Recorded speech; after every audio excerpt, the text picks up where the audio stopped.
student, good afternoon everybody and welcome to my channel Gaurav classes. तो कैसे हो आप सब? उम्मीद करता हूँ कि आप लॉकडाउन के नियमों को फॉलो कर रहे होंगे और आगे भी ऐसे ही करोगे। ओके, तो देखिएगा, अब चलते हैं अपने टॉपिक की ओर। तो देखिए, जैसे कि आपको पता है कि वर्ब का टॉपिक चला हुआ था और वर्ब के हमने 2 पार्ट कंप्लीट किए थे, फिर कुछ डिफरेंस जाने थे राइज, रेज और लाई और ले में। ओके, आज मैंने व्हाइट बोर्ड पर कुछ सेंटेंस लिखे हुए हैं, तो इन सेंटेंस को जरा देखो और खुद से सोचो कि इनमें क्या एरर है और क्या पॉइंट डिस्कस किया जा सकता है इन 4 सेंटेंस में। ओके, पहला सेंटेंस है this disease has spreaded at an alarming rate. Second sentence है the expert forecasted that prices would rise by 5% next month. Third sentence है lots of blood was shedded before the fighting ended. Fourth sentence है children of famous people have fame thrusted upon them. Okay? तो इन 4 sentence में जरा खुद से सोचो कि क्या एरर हो सकती है और क्या मैं डिस्कस करना चाहता हूं। ओके, चलिएगा तो स्टार्ट करते हैं इन कॉन्सेप्ट को। देखिएगा, पहला sentence this disease has spreaded at an alarming rate. ये सभी को पता है, इस सेंटेंस में सब्जेक्ट दिस डिजीज है और हेल्पिंग वर्ब हैज आ रही है क्योंकि सब्जेक्ट सिंगुलर है। हैज हमारी इस सेंटेंस की हेल्पिंग वर्ब है जो अपने साथ मेन वर्ब स्प्रेडेड लिए हुए है। तो हैज सबको पता है कि ये परफेक्ट फैमिली की वर्ब होती है, वर्ब टू हैव से बिलोंग करती है। तो हैज के साथ जो मेन वर्ब आ रही है ये थर्ड फॉर्म में लिखी जाती है और थर्ड फॉर्म में ही है। तो स्प्रेडेड यहाँ थर्ड फॉर्म में है क्योंकि यहाँ पर ये हैज के साथ आई हुई है। Second sentence the expert forecasted that prices would rise by 5% next month. तो इस सेंटेंस में देखा द एक्सपर्ट सब्जेक्ट हो रहा है और सब्जेक्ट के तुरंत बाद पास्ट इंडेफिनिट की वर्ब लिखी जा रही है फोरकास्टेड, यानी कि फोरकास्टेड यहाँ पर पास्ट इंडेफिनिट की वर्ब है क्योंकि इससे पहले कोई हेल्पिंग वर्ब नहीं है। तो ये मेन वर्ब की सेकंड फॉर्म है। ओके, मेन वर्ब की सेकंड फॉर्म है। नेक्स्ट यहाँ देखिएगा lots of blood was shedded before the fighting ended। आपने देखा was बी की फॉर्म होती है, बी की कौन सी फॉर्म होती है? Is, am, are, was verb. तो यहाँ was बी की फॉर्म है और बी की फॉर्म के साथ याद रखिएगा 2 ही तरह के फॉर्मेट हो सकते हैं, या तो बी के साथ आईएनजी वाली फॉर्म आएगी या बी के साथ थर्ड फॉर्म देखने को मिलेगी। जब बी के साथ आईएनजी यानी कंटिन्यूअस फॉर्म मिलती है तो वो एक्टिव वॉइस का सेंटेंस कहलाता है, और जब बी की फॉर्म के साथ थर्ड फॉर्म आती है तो वो पैसिव वॉइस का स्ट्रक्चर कहलाता है। तो यहाँ पर बी की फॉर्म के साथ थर्ड फॉर्म लिखी जा रही है तो ये पैसिव वॉइस है और ये सेडेड थर्ड फॉर्म हो गई है। ओके, नेक्स्ट देखिएगा children of famous people have fame thrusted upon them. तो देखिएगा हैव यहाँ हेल्पिंग वर्ब नहीं है, अगर हेल्पिंग वर्ब होती तो फेम के स्थान पर यहाँ कोई थर्ड फॉर्म होती। तो हैव यहाँ पर मेन वर्ब है जिसका प्रयोग पोजीशन के लिए किया जाता है या किसी इवेंट को दर्शाने के लिए किया जाता है। तो हैव यहाँ खुद मेन वर्ब है। एक मेन वर्ब आने के बावजूद यहाँ पर जो थ्रस्टेड लिखा हुआ है, ये थ्रस्टेड भी यहाँ पर मेन वर्ब की तरह काम कर रहा है, लेकिन यहाँ ये मेन वर्ब नहीं है। थ्रस्टेड यहाँ एक एडजेक्टिव की तरह काम कर रहा है और ये एडजेक्टिव होता है पास्ट पार्टिसिपल। समझाऊंगा आगे के लेक्चर में। हमें यहाँ मानना है कि ये जो थ्रस्टेड है ये थर्ड फॉर्म में लिखा जा रहा है और ये पास्ट पार्टिसिपल है। ओके, तो 4 सेंटेंस हमने देखे जिसमें हमने स्प्रेडेड देखा, फोरकास्टेड वर्ब देखी, शेडेड वर्ब देखी और थ्रस्टेड वर्ब देखी। तो हमने देखा कोई सेकंड फॉर्म में लिखी जा रही है तो कोई थर्ड फॉर्म में लिखी जा रही है। अब इन्हीं वर्ब से एक पॉइंट निकलता है। भाई मान लो जैसे प्ले एक वर्ब है प्ले, और प्ले की हमें सेकंड फॉर्म का यूज करना है तो सबको पता है प्ले के सेकंड फॉर्म क्या होता है, ईडी लगा देते हैं। Okay, play, played, played. लेकिन ये कुछ वर्ब ऐसी है जो हमने इन चारों सेंटेंस में यूज की है, इन वर्ब की जो तीनों फॉर्म होती है वो सेम होती है। इन तीनों वर्ब में कोई ईडी नहीं लगाया जा सकता। ओके, तो मैंने क्या कहा, इन चारों वर्ब जो मैंने यूज की है इनमें एक्स्ट्रा जो ईडी लगा हुआ है ये गलत है, क्योंकि ये वर्ब ऐसी वर्ब है जिनकी तीनों फॉर्म सेम रहती है। ओके, जैसे spread spread spread, cut cut cut, thrust thrust thrust. Okay, एक कॉन्सेप्ट मैं आपको बता दूं, ऐसी वर्ब जिनके लास्ट में डी और टी लगा होता है, ऐसी वर्ब जिनके लास्ट में डी या टी लगा होता है उनकी तीनों फॉर्म सेम रहती है, क्योंकि ऐसी वर्ब जिनके लास्ट में डी या टी लगा है यदि हम इनमें एक्स्ट्रा ईडी जोड़ने की कोशिश करेंगे तो मीनिंग ऑकवर्ड हो जाएगा। ओके, तो मैंने क्या कहा, मीनिंग ऑकवर्ड हो जाएगा और भद्दा लगेगा, तो इसीलिए इन वर्ब की तीनों फॉर्म को सेम रहने दिया जाता है।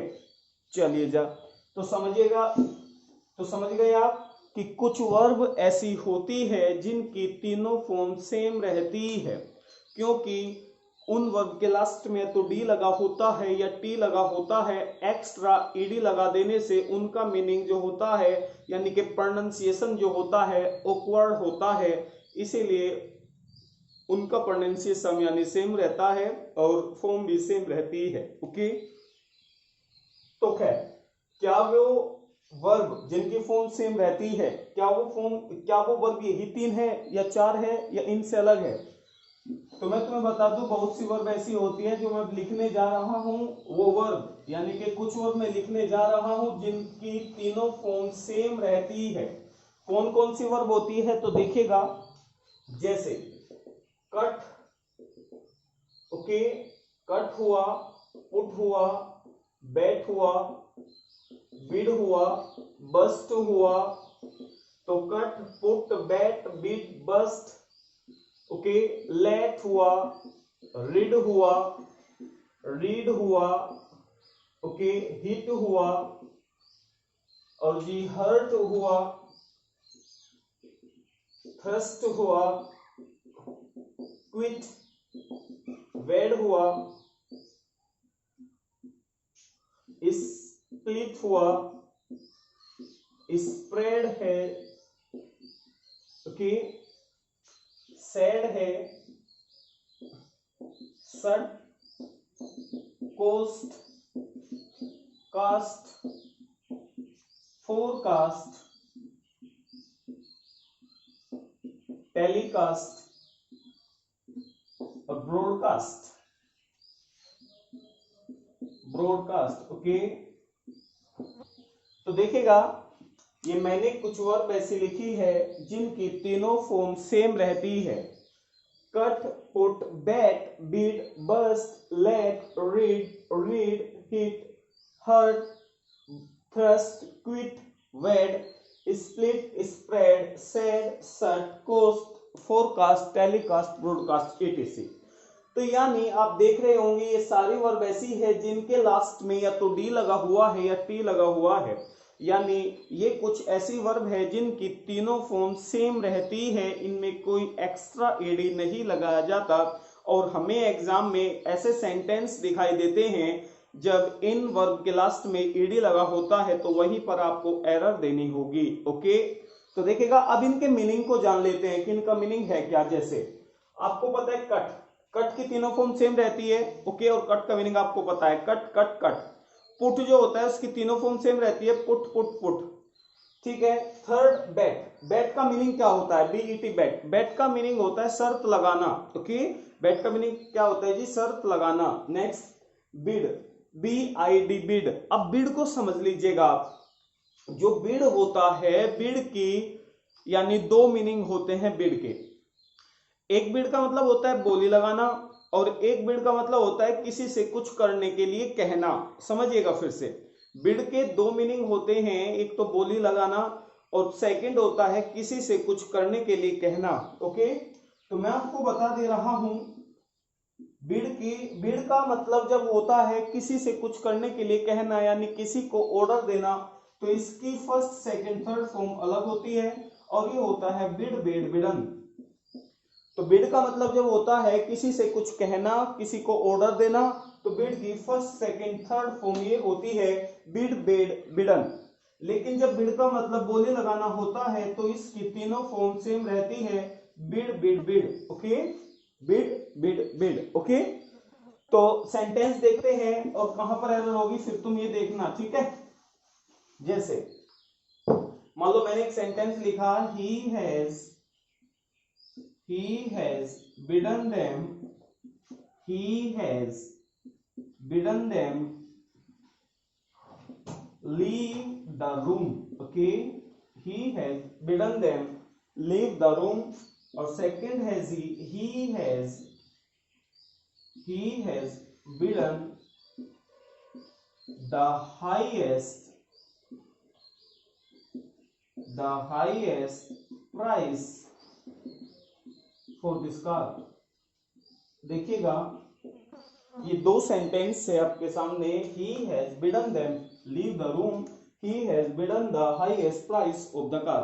तो इन दोनों सेंटेंस में आपको देखना होगा कि हेल्पिंग वर्ब हैज के साथ जो मेन वर्ब लिखी जा रही है ये दोनों सेंटेंस में सही है या फिर एक में सही तो दूसरे में गलत है। देखिएगा पहला sentence, he has bidden them leave the room, यानी कि वे उन्होंने मतलब उसने उनको कहा है रूम खाली करने के लिए।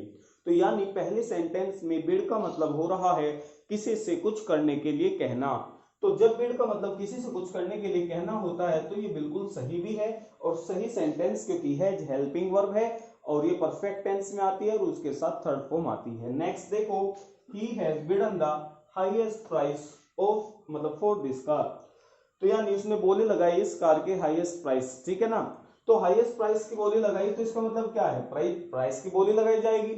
तो प्राइस की जब बोली लगाई जाएगी तो यहाँ बिडन गलत है, क्योंकि बिडन का मतलब होता है कुछ करने के लिए कहना, और जब बिड का मतलब सर यानी बोली लगाना होता है तो बिड की तीनों फॉर्म सेम होती है। तो ये सेंटेंस क्या हो जाएगा, he has bid the highest price of this car। Okay,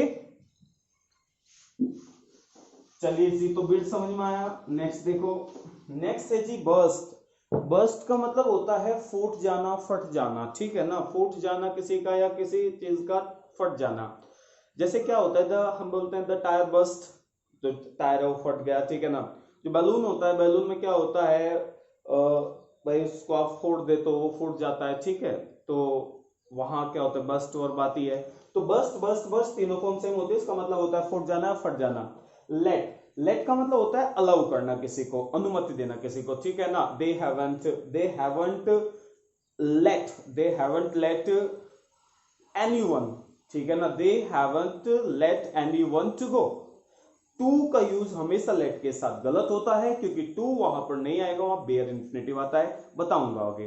तो मैंने क्या कहा, they have not let anyone go there. Okay, तो लेट का मतलब होता है टू अलाउ सम या टू अलाउ समबडी, ठीक है। नेक्स्ट देखिएगा रीड, RID रीड। रीड की first second third form same होती है और रीड का मतलब होता है छुटकारा पाना। जैसे I can't read of this person. Okay, I can't read of this person, read का मतलब होता है छुटकारा पाना और रीड की तीनों फॉर्म सेम होती है। नेक्स्ट वर्ड READ, रीड, पढ़ना। मैं तुम्हें एक चीज बताता हूं, जो रीड है देखिएगा इसकी तीनों फॉर्म सेम तो होती है, रीड तीनों फॉर्म सेम होती है, लेकिन प्रोनाउंसिएशन अलग होता है। जैसे मैं कहूं रीड और इसकी जो तीनों फॉर्म में लिख रहा हूं, देखिएगा फर्स्ट फॉर्म जो है इसका प्रोनाउंसिएशन तो रीड होगा, लेकिन सेकंड और जो थर्ड फॉर्म है इनको हम बोलेंगे red, read red red. Okay, तो प्रोनाउंसिएशन अलग है, फॉर्म सेम है। जैसे मैंने एक सेंटेंस लिखा, ही READ ए पोएम। जैसे मान लो मैंने एक सेंटेंस लिखा, ही READ ए पोएम, तो इसको आप क्या बोलोगे, रीड या रेड। सबसे पहले तो देखो इस सेंटेंस में जो ये वर्ब लिखी हुई है ये किस टेंस को रिप्रेजेंट कर रही है, प्रेजेंट या पास्ट। अगर कोई बच्चा समझता है कि रीड यहाँ प्रेजेंट टेंस को फॉर्म कर रही है, तो सबको पता है ही जो आपका सब्जेक्ट है सिंगुलर है। अगर सब्जेक्ट सिंगुलर है तो फिर रीड में एस लगता और हो जाता रीड्स, क्योंकि फर्स्ट फॉर्म में फिर आपकी मतलब सिंगुलर पर्सन के साथ सिंगुलर वर्ब हो जाती। लेकिन जब रीड में एस नहीं लगा हुआ है तो हमें क्या मानना पड़ेगा कि ये पास्ट इंडेफिनिट है और ये वर्ब की सेकंड फॉर्म है। अगर ये वर्ब की सेकंड फॉर्म है तो हम इसको क्या बोलेंगे, रीड या रेड, तो फिर हम इसको रेड बोलना पड़ेगा। ओके, समझ में आई बात। रीड रेड, रेड होता है, सेम होती है फॉर्म लेकिन प्रोनाउंसिएशन कुछ अलग होता है। नेक्स्ट, हिट आपको पता ही है, हिट हिट हिट। हर्ट आपको पता है, हर्ट हर्ट हर्ट। थ्रस्ट आप समझिएगा, थ्रस्ट क्या होता है। थ्रस्ट का मतलब होता है, देखो थ्रस्ट एक नाउन भी होता है, मैंने कहा थ्रस्ट एक वर्ड होता है, ये जो थ्रस्ट एक वर्ड होता है जिसका मतलब होता है फोर्स, जिसका मतलब होता है फोर्स। थर्स्ट, थर्स्ट वर्ब जब वर्ब होती है, मतलब थ्रस्ट वर्ड जब वर्ब होता है तो इसका मतलब होता है किसी चीज को फोर्स के साथ धकेलना, यानी फोर्स के साथ अप्लाई करना, किसी चीज को फोर्स के साथ धकेलना। ओके, तो वो होती है वर्ब थर्स्ट। थर्स्ट की तीनों फॉर्म सेम होती है। नेक्स्ट वर्ड है क्विट। क्विट का मतलब होता है गिव अप कर देना, ठीक है ना, छोड़ देना, अबेंडन कर देना, ठीक है। तो क्विट एक वर्ब है जिसका मतलब होता है छोड़ देना, गिव अप कर देना, अबेंडन कर देना। ओके, नेक्स्ट वर्ड, क्विट का मतलब जैसे they quit the game incomplete, उन्होंने गेम को इनकम्प्लीट क्विट कर दिया, मतलब छोड़ दिया, they quit the game incomplete. Next word wed, wed wed wed. Wed का मतलब होता है शादी करना, वेड का मतलब क्या होता है, शादी करना। He wed the last year. Okay, next split. Split word समझना, स्प्लिट एक वर्ब है जिसकी तीनों फॉर्म सेम होती है, स्प्लिट स्प्लिट स्प्लिट। और स्प्लिट का मतलब होता है तोड़ना या टूट जाना, स्प्लिट का मतलब होता है तोड़ना या टूट जाना। स्प्लिट के ऊपर एक सेंटेंस लिख रहा हूं जो सीडीएस में आया था कभी, देखिएगा एक सेंटेंस है, it is no use, it is no use crying over the split milk. देखिएगा एक सेंटेंस आया था, ये सेंटेंस है, it is no use crying over the split milk. Okay, तो ये सेंटेंस था सीडीएस में, एग्जाम में आता रहता है और आ भी चुका है कई बार। तो इस सेंटेंस में हमें एरर फाइंड करनी है। वहां पर क्या था, मिल्क के सामने जो था वो फिल इन द ब्लैंक्स, हमें यहाँ ब्लैंक को फिल करना था।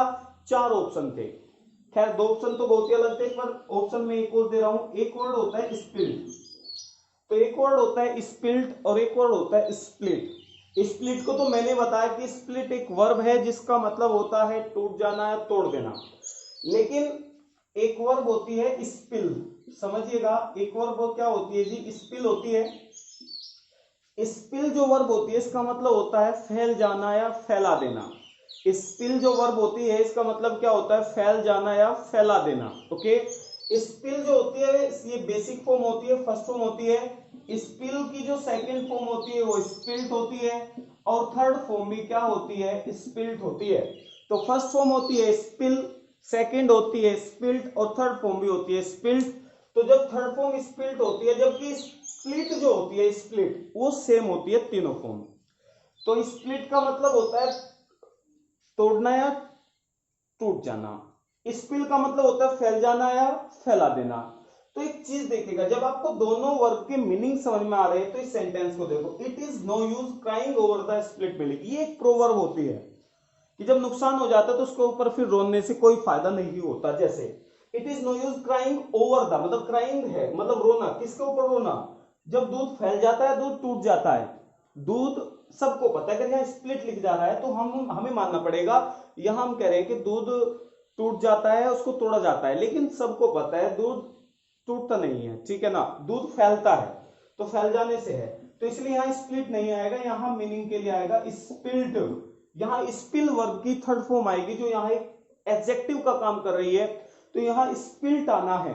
तो क्या हो जाएगा, it is no use crying over the spilt milk, not split milk. Spilt milk का मतलब है जब दूध फैल जाता है तो नुकसान हो जाता है, तो उसके बाद रोने से कोई फायदा नहीं होता, ठीक है ना, जो हो गया वो हो गया।